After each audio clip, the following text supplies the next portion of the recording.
마태복음 강의 121번째 시간입니다. 우리가 지난 시간에 살펴봤던 22절과 그 다음에 다음 주에 살펴볼 마태복음 20장 1절에서 16절 말씀이 하나의 묶음이에요. 그 묶음을 우리가 생각해 볼 때 오늘 예수님이 주시는 이 말씀이 굉장히 중요한 의미를 가지고 있습니다. 너 영생에 이른 사람이냐 라고 하는 것과 네 인생의 주인이 누구냐라고 하는 것을 우리가 확인해야 됩니다. 예수님께서 영생을 얻고자 나아온 부자 청년에게 뭐라고 말씀하셨죠?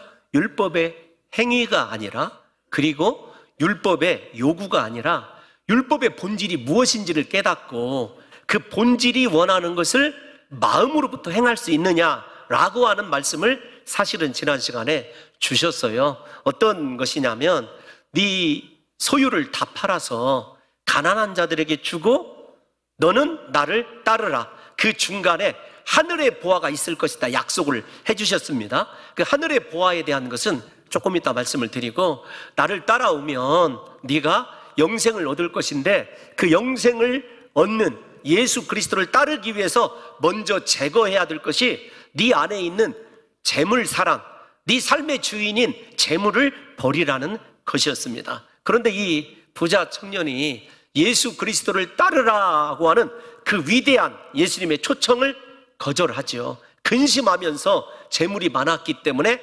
돌아갔습니다. 돌아갔다는 말이 예수님에게서 떠나갔다는 말이기도 하지만 인생에 영생이 없는 원래 상태로 돌아간 것과 동일한 언어가 그곳에 사용되고 있습니다.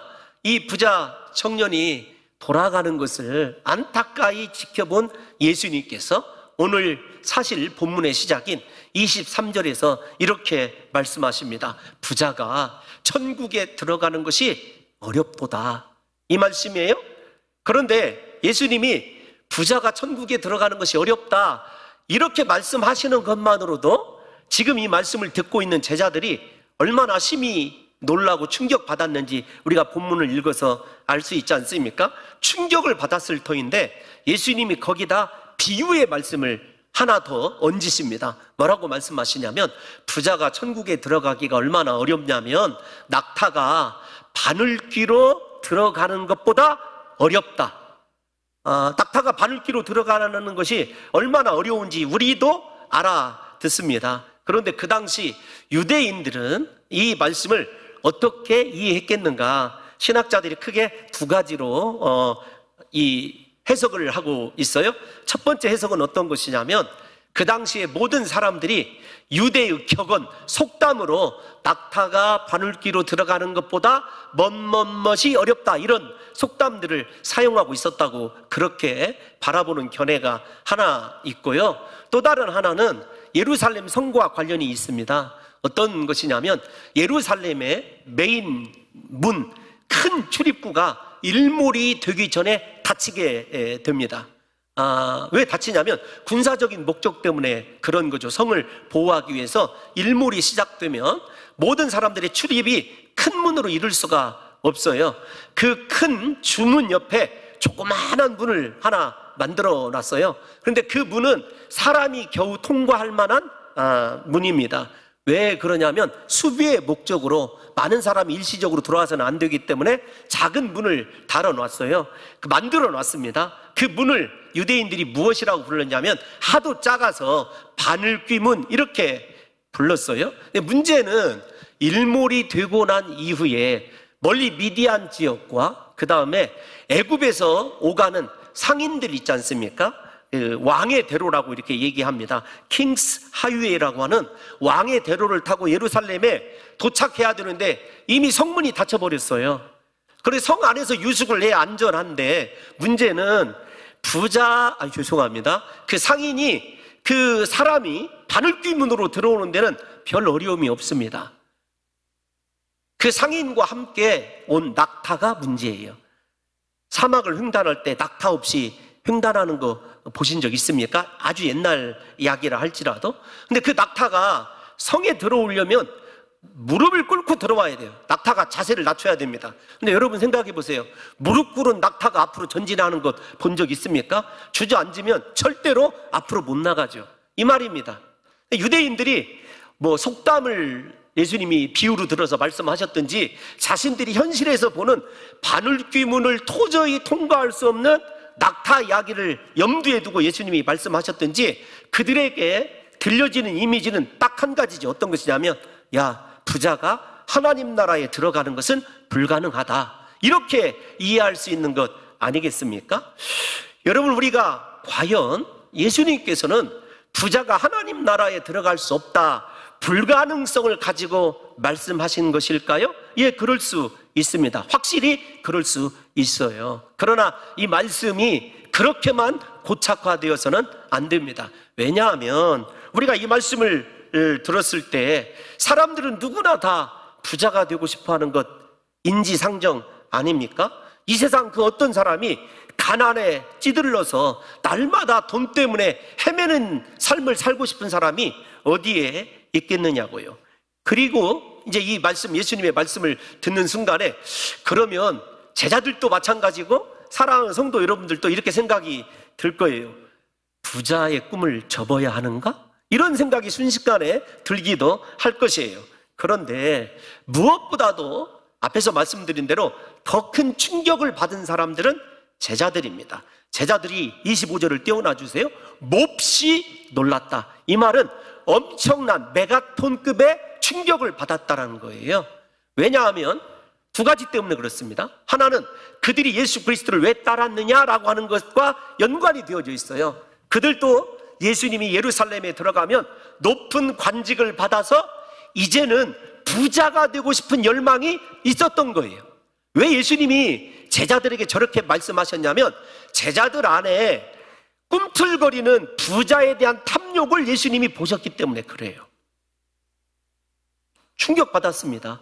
그래서 아마도 제자들 가운데서 베드로가 이야기했을 것 같아요. 그렇다면 누가 구원을 얻을 수 있으리까? 이렇게 물어봐요. 근데 저 말씀 속에 예수님은 지금 누구에 관해서 이야기하셨어요?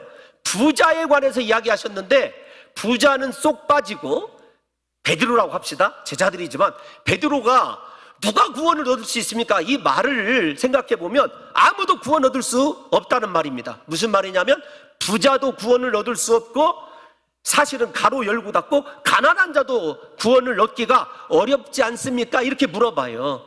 또 두 번째 저 대답 속에는 어떤 것이 있냐면 모든 사람들이 다 부자가 되기를 원하는 마음 때문에 그런 것이 사실입니다. 그래서 제자들의 이 속마음이 드러나기도 하고 또 하나 이들이 생각하고 있는 것은 어떤 신명기적인 사관 때문에 그렇습니다. 너무 거창하죠? 신명기적인 사관이라고 얘기하니까 그 당시에 부자들은, 잘 사는 사람들은 신명기 법에 의해서 하나님을 잘 섬겼기 때문에 하나님이 축복을 주셨을 것이라고 생각하는 것이 대부분의 유대적 관점이었어요. 아, 얼마나 하나님을 잘 섬겼으면 저 사람은 저렇게 많은 재물을 가지고 걱정 없이 살아가는가. 그 부자들 가운데 우리가 잘 아는 대로 이 제사장들, 또 서기관들, 바리새인들, 수많은 종교인들이 있었어요. 그 종교인들이 부를 가질 때에 여러분 쉽게 대답한 것이 하나님을 잘 섬겼기 때문에 이런 사고가 그들에게 존재하였습니다. 그래서 부자들은 암암리에 하나님을 잘 섬기는 자들이고 신명기법에 의해서 축복을 받은 자들이다 라고 하는 것이 그들의 일관된 견해였습니다. 여러분, 이 말씀을 그때만 해당된다고 생각하십니까? 우리도 어떤 사람이 부자가 되고 잘 살면 그래도 신앙의 관점에서 해석하는 사람들은 참 김 집사는 하나님께 축복을 많이 받았어, 이게 우리의 의례적인 이야기 아니겠습니까? 과연 그것이 옳은가 하는 것이에요. 근데 예수님께서 이제 26절을 한번 띄워놔 주십시오. 26절을 보면 그렇게 질문한 거에 대해서 예수님께서 그들을 보시다 이렇게 얘기를 합니다. 그들을 보시며, 이 말은 어떤 거냐면 조금 더 의역을 하면 노려보다라는 뜻이에요. 주목해서 바라보신 거예요. 제자들의 속마음과 더불어 그들에게 너 지금 눈으로 얘기하는 거예요. 이 말씀 꼭 들어야 된다는 것입니다. 너 무언가 착각하고 있다. 너희들 잘못 생각하고 있다. 그런 내용과도 일맥상통합니다. 그리고 나서 말씀하셔요. 한번 이렇게 생각해 보십시오. 전능하신 예수님께서 우리를 향하여 눈을 바로 이렇게 쳐다보시면서 어간을 이렇게 침묵으로 잠시 바라만 보고 있다고 한다면 사실 조금 우리가 움찔하는 것이 일반적인 반응 아니겠습니까? 예수님께서 그들을 보시고 잠시 있다가 이렇게 말씀하셨어요. 사람으로는 할 수 없으나 하나님으로서는 다 하실 수 있느니라. 오늘 제목이에요. 이 본문을 이해하는데 하나님으로서는 다 하실 수 있다라고 하는 의도가 예수 그리스도께서 마음의 부자가 되기를 원하였던 탐욕에 사로잡혔던 제자들을 향한 예수님의 유일한 대안의 말씀이라는 것을 생각해 보셔야 합니다. 사랑하는 성도 여러분, 이 말씀을 정리해 보면 이런 거예요. 누가 구원을 얻을 수 있겠습니까? 이렇게 물어봤고 예수님은 그들을 향하여 다시 주목하시고 하나님으로서는 다 할 수 있다. 이 말씀을 우리가 정리해 보면 이런 것입니다. 어떤 것이냐면 부자라고 해서 다 천국에 들어가는 것은 아니다. 반대로 그렇다고 부자라고 해서 천국에 못 들어가는 것도 아니다. 부자의 천국의 입성은 누구로만 가능하냐면 하나님이면 가능하다. 하나님께 구원이 속한 것이다 라고 하는 것이 예수님의 답변입니다. 그러면 사랑하는 성도 여러분들과 제가 오늘 이 말씀을 분명하게 이해하기 위해서 예수님이 말씀하시는 부자의 의미와 제자들이 알아듣고 있는 부자의 의미가 다르다는 것을 생각하셔야 돼요. 제자들은 부자의 의미를 물질의 소유의 정도로 이해를 했습니다. 여러분 어느 정도 있으면 부자일 것 같습니까? 나는 내가 부자다. 솔직히 이 시간에 자수 한번 해보십시오. 나는 부자라고 생각한다. 여러분 부자의 개념을 우리도 이 제자들처럼 물질을 어느 정도 소유했는가라고 하는 것이 부자의 개념일 수 있어요. 찾아보니까 비교적 제가 설교 때 이런 내용들을 잘 끌어들이지 않지만 어쩔 수 없이 불가피하게 끌어들여 보면 우리나라 사람들은 부자를 돈으로 생각을 해요. 그래서 돈이 100억 이상 있어야 돼요. 현찰이. 그 다음에 아파트 평수가 40평 이상이어야 되고 고급 승용차가 2대 이상 있어야 됩니다. 그러니까 여러분 부자라고 손 안 들기 잘하신 거죠. 그런데 서양 사람들은 다릅니다. 예를 들면 한 가지 정도의 잘하는 스포츠가 있어야 되고 다룰 줄 아는 악기가 있어야 되고 그 다음에 일주일에 한 번 정도는 문화생활을 즐길 수 있어야 부자라고 생각합니다. 시간도 있고 물질도 있고 여유가 있어야 되는 것 같아요. 근데 우리는 무슨 문화, 예술 이런 것이 필요가 있습니까? 오로지 뒷방에 앉아서 돈 세는 것이 부자의 유일한 길인 것으로 생각하죠. 베드로와 제자들도 그렇게 생각했어요. 그런데 예수님의 부자는 잘 들으셔야 됩니다. 돈의 위력을 아는 사람, 돈의 가치를 아는 사람이에요. 예수님께서 이 말이 무슨 말이냐면 돈이 얼마나 좋은 것인지를 아는 사람이에요. 그러니까 양이 문제가 아니라 이제 지금부터가 저와 여러분들이, 저는 설교하기 거북하고 여러분들은 듣기 거북한 말씀이에요. 어떤 거냐면 하나님의 말씀보다 돈이 더 아깝다고 생각하는 그 사람은 부자예요. 너무 단순하지 않습니까? 내가 얼마나 통장에 있느냐가 부자가 아니라 하나님과 돈이 동등하게, 하나님의 가치에 버금가게 돈이 자리하고 있는 그 사람이 부자라니까요. 예수님은 지금 그것을 이야기하고 있어요. 이 말씀을 이미 예수님께서 제자들에게 해주셨기 때문에 제자들을 돌아보신 거예요. 우리 마태복음 6장 24절 한번 읽어보겠습니다. 시작. 한 사람이 두 주인을 섬기지 못할 것이니 혹 이를 미워하고 저를 사랑하거나 혹 이를 중히 여기고 저를 경히 여김이라. 너희가 하나님과 재물을 겸하여 섬기지 못하느니라. 아멘. 하나님의 분명한 말씀입니다. 살아계신 예수님께서 뭐라고 말씀하시냐면 너 하나님과 돈을 절대로 같이 섬길 수 없다. 우리에게 선택을 요구하시는 거예요. 하나님을 선택할 것이냐, 돈을 선택할 것이냐.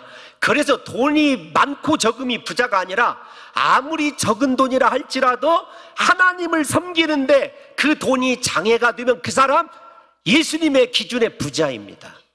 사랑하는 성도 여러분, 예수님께서는 저 말씀을 통하여 제자들에게 너 하나님만 선택해라.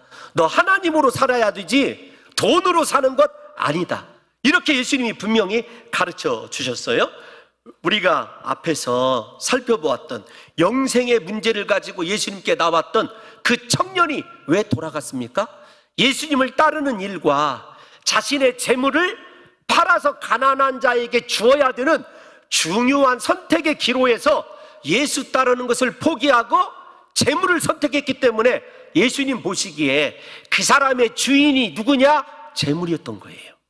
사랑하는 성도 여러분, 주인이 하나님으로 바뀌지 않고도 얼마든지 봉사할 수 있고 얼마든지 신앙생활하는 흉내 낼 수 있습니다. 이 부자 청년처럼 계명 지키는 것, 형식적으로 지키는 것을 지킨다고 이야기할 수 있어요.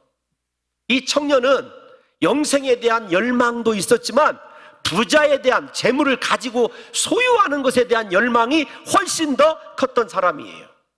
그래서 예수님은 그 부자 청년에게 너 재물을 포기할 수 있어야 영생에 들어간다, 이렇게 말씀하신 것입니다.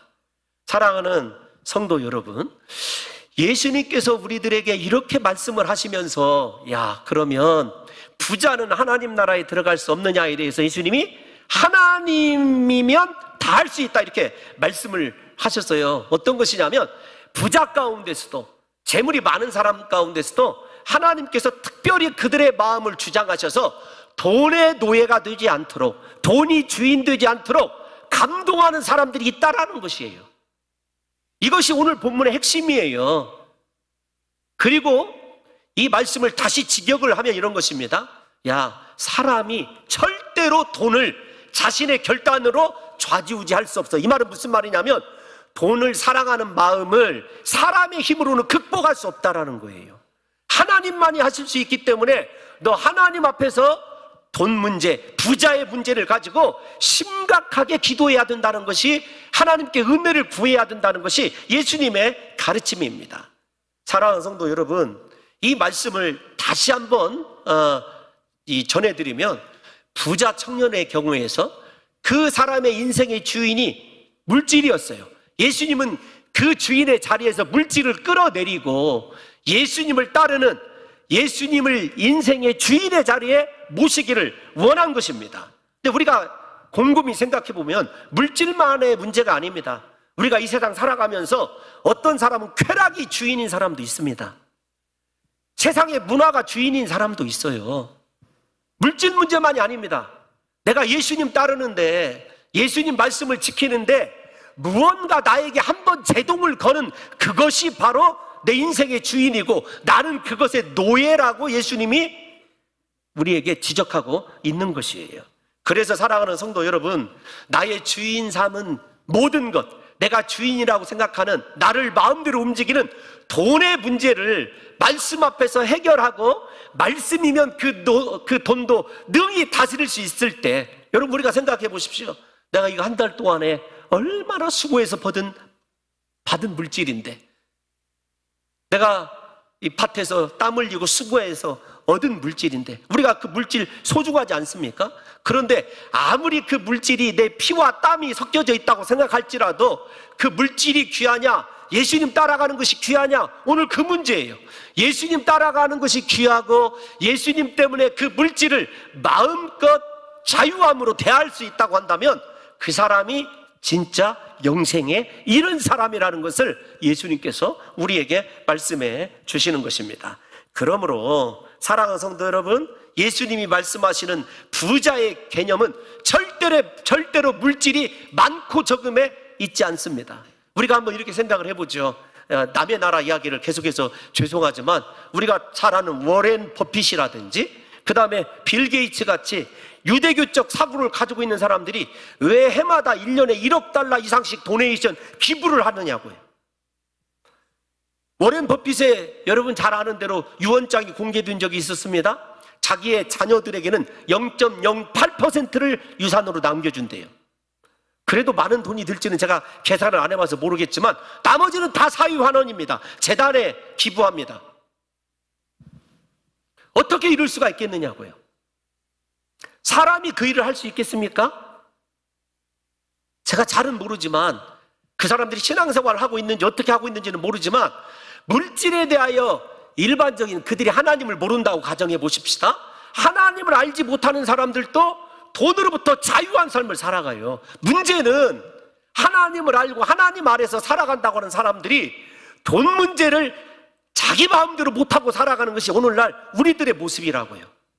그 사람 안에 영생이 있겠느냐? 이렇게 질문하시면서 예수님께서 그런데 하나님이 그들의 마음도 주장해주면 그들이 하나님 안에서 물질에 대하여 얼마든지 자유로운 삶을 살아갈 수 있다는 거예요. 그러니까 사랑하는 성도 여러분들과 제가 하나님 안에 있는지 영생이 내 안에 있는지를 무엇으로 바라보며 아냐면 하나님의 말씀을 따라서 내가 물질을 사용하고 있는가 사용하지 않고 있는가를 보면 알 수가 있는 것입니다. 사랑하는 성도 여러분, 우리에게 주님이 경고하시는 것은 부자가 되지 말아라 그런 뜻이 아니에요. 그런데 문제는 무엇이냐면 내가 100억, 1000억 얼마를 가지고 있어도 하나님이 여전히 내 인생의 주인이어서 내가 온 마음 다하여 그분을 높여드리고 그분이 명하시는 대로 그 물질에 대해서 사용할 수 있는 하나님이 하나님으로 다 하실 수 있는 하나님에게 속한 자가 되시기를 예수님의 이름으로 축원합니다. 여러분, 이 말씀을 성경적으로 좀 우리가 예를 들어봅시다. 세상에 예만 들어서 죄송해요. 우리가 누가복음 16장에 보면 부자와 거지 나사로, 성경이 얼마나 적나라하게 얘기하냐면 부자와 거지 나사로, 부자의 이름은 말하지 않아요. 그런데 나사로의 이름만 이야기해도 될 텐데 거지 나사로 이렇게 얘기를 해요. 때로는 예수님이 조금 짓궂으시다 이렇게 생각이 들 때가 있어요. 왜 부자는 익명으로 처리하고 가난하게 나무집 부잣집 대문 앞에서 상처에, 죄송합니다, 피부에 상처까지 있어서 피부병을 앓고 있어서 그 집 개가 그 상처를 핥아먹는 그 사람의 이름은 두셨느냐고요. 우리가 잘 아는 대로 거지 나사로는 죽어서 영생에 들어갔습니다. 그런데 이 부자는 지옥에 갔어요. 우리가 이 본문을 많이 오해를 하는 것이 어떤 것이냐면 부자가 왜 지옥에 갔느냐를 생각할 때 이 해석을 조심해서 해야 됩니다. 우리는 어떻게 생각하냐면 이 부자가 가난한 자를 도와주지 않았기 때문에 지옥에 갔을 거라고 생각을 하고 저 그렇게 설교하는 목사님도 본 적이 있습니다. 잘못됐다는 거 아니에요. 결론은 그거입니다. 근데 문제는 어떤 것이냐면 부자가 부자로 살아갈 때 자기 집 대문에 앉아있는 가난한 자가 눈에 들어오지 않았다는 거예요. 무슨 말이냐면 자기 자신은 들어오고 자기가 갖고 있는 물질은 들어옵니다. 그런데 미크론, 작은 자, 길 잃어본 영혼이 눈에 들어오지 않는 거예요. 오늘날 우리가 예수를 믿으면서도 사랑하는 성도 여러분, 주의해야 될 게 있어요. 앞에서 말씀드린 대로 진짜 우리가 부자가 되어야 되는 것, 예수님의 축복으로 정말 그랬으면 좋겠어요. 그런데 지금 내가 삶에서 살아갈 때 사람이 사람으로 보이는가 돈으로 보이는가 여러분 깊이 생각해 봐야 됩니다. 우리가 길을 가다가도 나보다 연약한 자가 눈에 들어오고 그 사람에게 무언가 해주고 싶은 긍휼의 마음이 있고 실제적으로 우리가 물질을 깨트릴 수 있다면 그 사람 안에 영생이 있어요. 왜냐하면 그 사람은 눈으로 돈을 바라보는 것이 아니라 사람, 영혼을 바라보고 있기 때문에 그래요. 그래서 사랑하는 성도 여러분, 우리가 그 부자가 지옥에 가게 된 근본적인 동기는 무엇이냐면 그에게 거지 나사로가 한 번도 눈에 들어온 적이 없었다는 사실입니다. 왜요? 주인이, 그 인생의 주인이 돈이었기 때문에 그래요. 그래서 우리 성도 여러분들과 우리 교회도 모든 것을 물질화하라고 생각하는 것이 아니라 한 영혼으로 봐야 되고 그 영혼을 긍휼히 여기는 마음과 그 영혼을 위해서 하나님이 감동하시는 대로 자유로이 물질을 사용할 수 있으면 그 사람 안에 영생이 시작된 것이고 그 사람이 이미 하나님 나라의 백성이 되는 것입니다. 사랑하는 성도 여러분, 우리가 물질을 사랑하는 것, 물질이 주인 되는 것을 얼마나 성경이 많이 경고하는지 몰라요. 앞에서 예수님의 경고 살펴봤지 않습니까? 우리가 사도 바울의 경고도 한번 살펴보도록 하겠습니다. 디모데전서 6장 9절에서 10절 한번 읽어보겠습니다. 시작. 부하려 하는 자들은 시험과 올무와 여러 가지 어리석고 해로운 욕심에 떨어지나니 곧 사람으로 파멸과 멸망에 빠지게 하는 것이다. 잠깐만요. 여러분 띄워놔 보세요. 누구나 다 부하고 싶다니까요. 재물을 가지고 싶어요. 그런데 재물에 대한 사랑이, 욕심이 싹 트는 순간부터 시험이 찾아옵니다. 야, 이거 말씀대로 살자니 너무 아까운데? 이번 달에 너무 버는 것이 커. 우리 인생이 그래진다니까요. 시험이 오고 올무가 옵니다. 그리고 결론에는 여러 가지 어리석고 해로운 욕심에 떨어진다라는 말은 구원에서 멀어져 나가는 모습을 저렇게 표현을 한 거예요. 그래서 믿음의 사람이 결국에 멸망과 파멸에 빠지게 되는 것입니다. 10절도 한번 볼게요. 시작. 돈을 사랑함이 일만하게 뿌리가 되나니 이것을 탐내는 자들은 미혹을 받아 미움에서 떠나 많은 근심으로써 자기를 찔렀도다. 돈을 사랑하는 것이 왜 어렵냐면, 위험하냐면 믿음에서 떨어지게 만드는 거예요. 떠나게 만드는 것입니다. 돈이 있는 사람은 믿음으로 행하지 않아요. 돈으로 행합니다. 돈이 있는 사람은요, 하나님께 묻지를 않아요. 기도하지 않습니다. 내 힘과 내 능력으로 이것 해결할 수 있다고 생각하는 경우가 허다해요. 그래서 돈이 있고 돈을 사랑하는 사람은 절대 하나님으로 살아갈 수가 없습니다. 오늘 예수님께서 그 말씀을 하시는 거예요. 네가 돈을 사랑함으로 하나님으로 살아갈 수 없는 그 인생을 살아가는 것이 아니라 돈이 있어도 하나님으로 살아갈 수 있도록 하나님 앞에 우리가 얼마나 낮고 가난한 자가 되어서 그분의 은혜를 받고 성령의 역사가 있어야만이 우리가 물질에 대해서 자유해진다고요. 하나님의 성령에 완전하게 붙들리지 않고는 물질에서 자유할 수 없는 것, 우리의 나약함을 인정해야 됩니다. 그래서 돈이 내게 찾아올수록, 부어줄수록 부자들, 정말 하나님께 속한 부자들은요, 두려워합니다.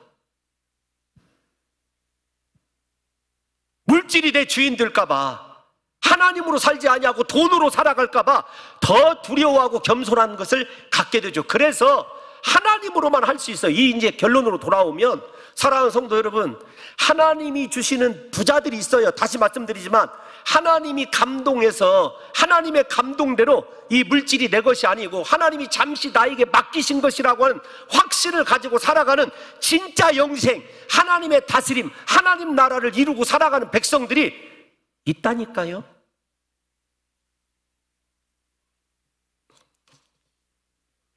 사랑하는 성도 여러분, 우리는 절대 내 의지로 돈을 사랑하는 마음을 버릴 수가 없습니다. 절대로 안 됩니다. 일시적으로 돈을 인생의 주인의 자리에서 끌어내릴 수 있을지 모르지만 영원히 하나님을 내 주인으로 모시고 살아가는 사람은 하나님의 삶은요, 하나님의 도우심과 역사가 아니면 절대 불가능한 거예요. 그러니까 물질이 많아질수록 더 하나님께 붙잡혀 살아야 되고, 더 말씀을 묵상해야 되고, 하나님 사랑하게 해달라고, 이 물질에서 자유하게 해달라고 얼마나 더 많이 기도해야 되는지 우리 성도 여러분들이 아셔야 된다는 것입니다. 사랑하는 성도 여러분, 우리에게 부자의 결론을 예수님께서 뭐라고 경고하셨냐면 마가복음 8장 36절에서 37절 한번 읽어보겠습니다. 시작. 사람이 만일 온 천하를 얻고도 자기 목숨을 잃으면 무엇이 유익하리요? 사람이 무엇을 주고 자기 목숨과 바꾸겠느냐? 아멘. 사랑하는 성도 여러분, 부자가 됐어요. 그런데 내가 그 부자로서 자유하지 못하고 하나님과 재물을 동시에 섬기려고 하는 그 마음을 갖고 있는 그 사람에게 하나님이 영생을 거두어 가셨습니다. 무슨 유익이 있겠느냐고 예수님께서 경고하신 것 아니겠습니까? 제가 여러분 본문의 맥락과 조금 이게 별개의 말씀인지 모르겠지만, 제가 장례식 이렇게 갈 때마다 믿지 않는 성도들이 있으면 꼭 믿지 않는 성도들, 조금 이상하네, 믿지 않는 분들이 계시면 제가 이런 예를 들어요. 제 경험을. 실제 제가 봉동중앙교회에 부임했을 때 잠시 우리 교회를 스쳐가신 권사님이 계세요. 남편이 공직에 계셨었어요. 고위공직에. 근데 그분을 전도를 하는데, 그분은 예수 믿으셔야 됩니다. 근데 그분이 저에게, 목사님, 저는 예수가 필요 없는 사람이에요. 저는 지금까지 평생에 거짓말을 한 번도 해본 적이 없습니다. 두 번째, 내가 저기까지 오는데 성공하고 물질을 버는데 한 번도 남을 속이거나 빼앗은 적이 없습니다. 그런데 내가 왜 예수를 믿어야 됩니까? 제가 한 두 번 정도 그렇게 전도를 했어요. 근데 그분이 거절하셨어요. 근데 얼마 안 있다가 응급실에서 전화가 왔어요. 그분이 돌아가시게 된 거예요. 갑자기 갔는데 저는 이제 무언가 회심이 이루어질 줄 알았었거든요. 그분이 제 손을 꼭 붙잡고 뭐라고 얘기했냐면, 목사님, 저기 저 뒤에 검정 옷 입은 사람 두 사람이 나를 지옥으로 데려가려고 와 있다는 거예요. 그 사람의 무너짐, 그분의 그 고고함, 대쪽 같은 것이 무너지는 것을 죽음의 순간에 제가 바라봤어요. 여러분, 이것이 한 번만이라고 한다면 이렇게 목사가 어떻게 그럴 수 있겠지, 우연이라고 생각하는데 그런 것이 아닙니다. 그보다 젊은 아이, 훨씬 젊은 아이도 마지막 순간에 인생의 두려움과 공포로 똑같이 저 검은 옷 입은 사람 좀 쫓아내달라고. 제가 그걸 알았습니다. 영생의 순간에, 진짜 죽음 후에 영생이 분명히 있을 뿐더러 예수 그리스도 안에서 살아가는 사람, 마지막을 맞이하는 사람은요, 죽는 순간에 얼굴이 그렇게 평안하고 하나님 나라로 들어가는 것이 보여요. 제가 무슨 말씀을 드리고 싶어서 이렇게 급발진하시는 줄 아십니까? 이 땅에서 우리의 삶이 영원한 것으로 생각해요. 물질을 가지고 희희낙낙하며 호의호식하며 내가 누리고 살아가고 다른 사람보다 조금 더 번듯하고 다른 사람 눈에 부러움의 대상이 될지는 모르지만 마지막 죽음의 순간에 가장 초라한 모습으로 목숨을 잃어버려서, 영생을 잃어버려서 그렇게 비참하게 죽음의 순간에 두려움에 바들바들 떠는 인생을 제가 봤다니까요. 예수님의 이 대답을 받은 베드로가 굉장히 나름대로 의기양양해서 27절에서 이렇게 이야기를 해요. 베드로가 이렇게 대답합니다. 시작. 이에 베드로가 대답하여 이르되, 보소서, 우리가 모든 것을 버리고 주를 따라 싸운데 그런즉 우리가 무엇을 얻으리이까? 베드로는 앞에 있는 부자 청년에 비해서 우월감을 갖고 있는 거예요. 그 청년 그렇게 돌아갔는데 우리는 모든 것을 버리고 주를 따라 싸웁니다. 무엇을 얻을 것인가? 이 말이 중요해요. 세상은 여러분 수고와 얻어짐으로 우리가 정리할 수 있는 것 아니겠습니까? 저 같으면 이 베드로 혼낼 것 같은데 예수님이 사실만 이야기하세요. 빠르게 진행할게요. 28절에 보면 예수님께서 이렇게 말씀하십니다. 시작. 내가 진실로 너희에게 이르노니 세상이 새롭게 되어 인자가 자기의 영광의 보좌에 앉을 때에 나를 따르는 너희도 12 보좌에 앉아 이스라엘 12지파를 심판하리라. 아멘. 12 보좌에 앉아서 심판할 수 있는 심판의 영광을 준다는 거예요. 그러니까 베드로에게 예수님께서 말씀하시는 것은 무엇이냐면 이 땅에서 얻어지는 것이 아니라 하나님 나라의 영생의 관점에서 불을 바라보라는 거예요.